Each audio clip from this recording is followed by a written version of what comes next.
Praise the lord. ఈ దిన దేవుని వాగ్దానము. ఒకని తల్లి వానిని ఆదరించున్నట్లు నేను మిమ్మును ఆదరించును. యెషయా గ్రంథము 66వ అధ్యాయము 13వ వచనము. ఈ లోకంలో తల్లి ప్రేమ ఎంతో గొప్పది. ఆమె ప్రేమను మనము వర్ణించలేము. పిల్లలని సరైన మార్గంలో నడిపిస్తుంది. పిల్లలు ద్వేషించినా బాధ పెట్టినా వారిని ప్రేమిస్తుంది, ఆదరిస్తుంది. తల్లి కుటుంబానికి వెన్నెముక్క లాంటిది. సరైన మార్గంలో తన కుటుంబాన్ని నడిపిస్తుంది. పెందలకడన లేచి తన కుటుంబానికి ఆహారము మరియు వాళ్ళకు కావాల్సిన అవసరాలను తీరుస్తుంది. మన బైబిల్లో కూడా చాలామంది తల్లులున్నారు.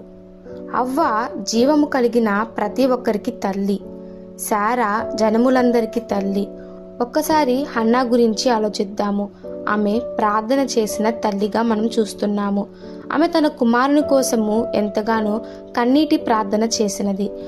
అయితే మన ప్రభువైన యేసుక్రీస్తు ఏమంటున్నారంటే, తల్లి ఆదరించున్నట్లు నేను మిమ్మును ఆదరిస్తాను.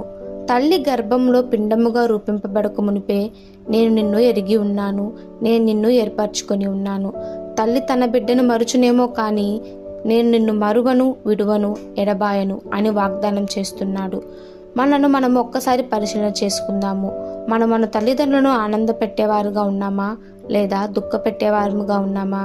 నిన్ను కనిన తల్లికి వేదన కలిగించేవారుగా ఉంటున్నామా? అయితే ప్రభు చెప్పిన వాగ్దానంను ఒక్కసారి జ్ఞాపకం చేసుకునము. సామెతల గ్రంథము 23వ అధ్యాయము 25వ వచనంలో, నీ తల్లిదండ్రులు నీవు సంతోష పెట్టవలెను, నిన్ను కనిన తల్లిని ఆనందపరచవలెను. మనము మన తల్లిదండ్రులను ప్రేమించినప్పుడు దేవుడు మనలను దీవిస్తాడు. కాబట్టి ప్రభు మాటలకు లోబడి ఈ వాక్యం మన జీవితంలో నెరవేర్చినట్లయితే ఆయన దీవెనలను పొందుకొని తృప్తి పొందుతాము. ఈ దిన దేవుని వాగ్దానము మనందరి జీవితంలో నెరవేరులాగున ప్రభు కృప మనకి తోడై ఉండును గాక. ఆమెన్. God bless you.